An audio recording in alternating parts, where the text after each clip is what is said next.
J'ai énormément de mes amis musulmans qui veulent se lancer en dropshipping et c'est peut-être votre cas. Cependant, le dropshipping fait polémique en islam parce qu'on n'a pas la marchandise au moment de la vente. C'est pourquoi dans cette vidéo, je vais répondre à la question que tout le monde se pose. Est-ce que le dropshipping est légal en islam? Est-ce que c'est licite? Est-ce que c'est haram? On va voir ça ensemble et j'espère que je prononce bien. Je vais vous donner des conseils et des recommandations de plusieurs imams sur le sujet et je vais vous donner également la solution pour pouvoir vous lancer avec peu de capital en étant 100% halal. Si vous me découvrez sur cette vidéo, bonjour à tous, je m'appelle Enzo Honoré, je suis e-commerçant depuis 2016 et l'année dernière j'ai généré plus de 6 millions d'euros en e-commerce, en dropshipping, principalement avec Google. Je crée des sites e-commerce qui sont stables, long terme et revendables et j'enseigne tout ça à travers la méthode qui s'appelle la méthode Kraken que vous pouvez retrouver en description. Sur cette chaîne YouTube, j'apporte un maximum de valeur, je réponds aux questions que les gens se posent et j'essaye de motiver et d'inspirer un maximum de gens à se lancer dans leur vie de rêve, à créer des projets sur Internet et à gagner de l'argent et cette liberté que peut nous apporter Internet. Alors je vais rappeler rapidement le fonctionnement du dropshipping pour tous ceux qui le découvrent. Le dropshipping, c'est un modèle qui est tripartite entre le client final qui va acheter sur un site Internet. Le deuxième étape, c'est le site Internet, c'est vous en tant que vendeur et la troisième étape, c'est le fournisseur qui va expédier le produit au consommateur final. Et donc du coup, ce qui pose problème en islam, c'est le fait que ça ne soit pas vous qui allez envoyer le produit, que vous n'ayez pas le stock au moment de l'achat sur votre site Internet. Le problème numéro 1, c'est tout ce qui est problème de morale et d'éthique. Ça peut être facilement balayé, mais c'est vrai que ça refroidit plusieurs personnes. Problème de transparence, le fait que les gens ne disent pas clairement que les produits viennent de Chine, qu'ils sont uniquement des intermédiaires qui font la promotion de produits chinois sur leur boutique. Ça peut poser problème pour certains. Le deuxième problème, c'est les discounts, les promotions qui sont faites à gogo sont forcément de cohérence et du coup c'est fausser l'utilisateur sur la vraie valeur du produit. Bon, ça dans tous les cas c'est pas légal en islam, mais c'est pas légal non plus en droit français. Vous n'avez pas le droit de faire des promotions abusives sur votre boutique fait par des dropshippers plutôt old school. Aujourd'hui c'est pas du tout comme ça qu'on travaille. L'autre point, c'est les problèmes des fausses promotions dont on parlait juste avant, qui sont liées finalement au prix et à la valeur perçue réelle des produits. Et le dernier point, c'était les politiques de remboursement et de satisfaction client / problème de qualité. Bien entendu, vous devez avoir une politique de remboursement. Vous devez de rembourser les clients quand c'est dans leur droit, tout simplement. Et vous devez travailler sur l'amélioration de la satisfaction client. C'est évident, c'est du bon sens, mais c'est vrai que à l'époque, ça n'a pas été respecté par tous les dropshippers. Là, on est vraiment sur le problème numéro 1 qui touche plus à la morale, à l'éthique, etc. Et tout ça, tout simplement, en faisant du dropshipping de façon professionnelle et correctement, vous n'allez pas faire tout ça. Donc, tous ces problèmes-là peuvent être balayés. Le problème qui est beaucoup plus compliqué, c'est ce problème de est-ce que c'est illicite ou haram en islam?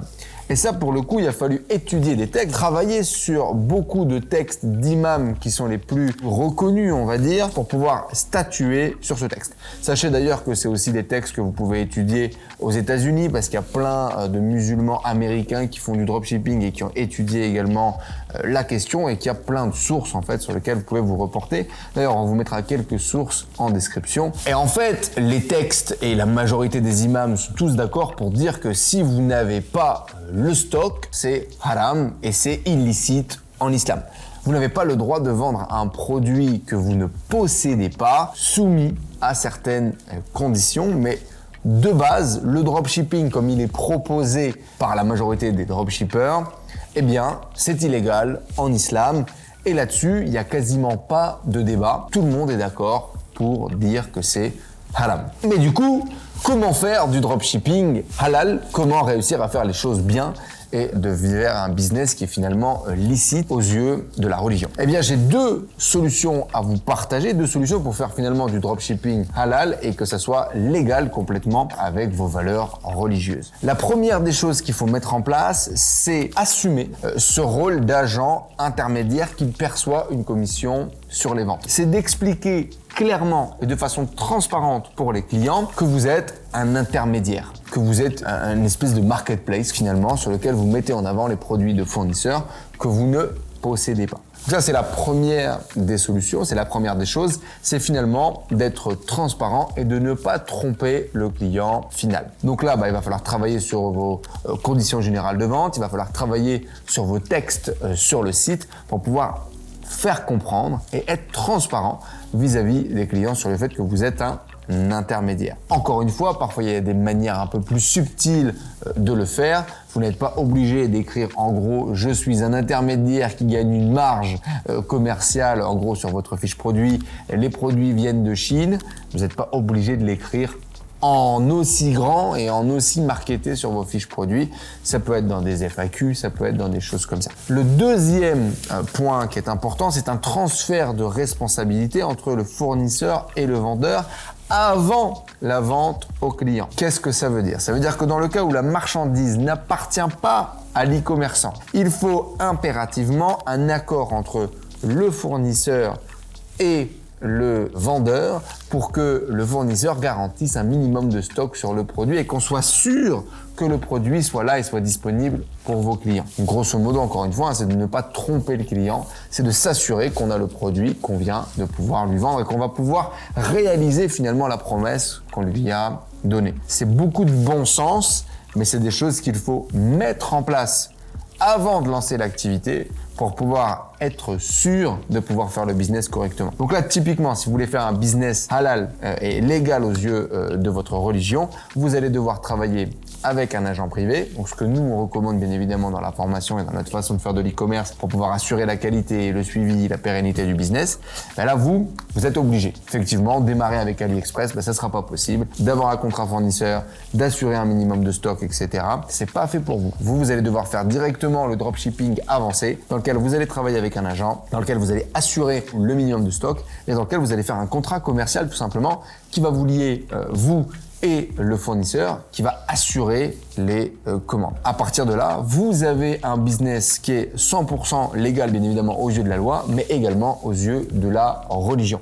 Et ça, validé par plusieurs imams, encore une fois, très influents dans l'islam. C'est ce qu'on a trouvé, c'est ce qui est pratiqué par énormément de dropshippers qui sont croyants, qui sont pratiquants, et c'est ce que je vous recommande pour vous lancer. Alors bien évidemment, ça va demander un petit peu plus de budget, ça va demander un petit peu plus d'expérience, ça va vous demander de mettre les mains dedans, mais c'est possible. Chers amis musulmans, si vous voulez vous lancer et faire un business en accord avec vos principes religieux, il n'y a pas de problème, il va juste falloir pousser le curseur un petit peu plus loin.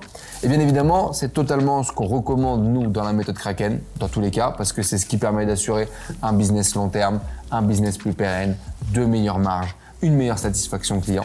Donc si ça vous intéresse de faire du dropshipping, de le faire de cette façon-là, en accord avec vos principes religieux, la méthode Kraken, le lien est dans la description juste en dessous. N'hésitez pas à nous envoyer un message, à laisser votre email, à réserver un appel avec nous pour en savoir plus. Je vous donne rendez-vous dans de prochaines vidéos. N'hésitez pas à laisser un like, cette vidéo elle vous a aidé, si elle vous a plu. On va vous mettre les sources des différents imams et les textes qu'on a étudiés pour pouvoir préparer cette vidéo juste en dessous dans la description. N'hésitez pas à mettre dans les commentaires si vous avez envie de vous lancer, si cette vidéo elle vous a aidé, si vous pensez qu'on a tort et qu'on a oublié des éléments, si vous pensez qu'on a raison également. Bref, si ça vous a aidé, n'hésitez pas à le faire savoir dans les commentaires juste en dessous. Et si vous voulez vous lancer dans la création d'un business e-commerce stable, long terme et revendable et en accord avec vos principes religieux, la méthode Kraken est dispo juste en dessous. Ciao tout le monde et à bientôt.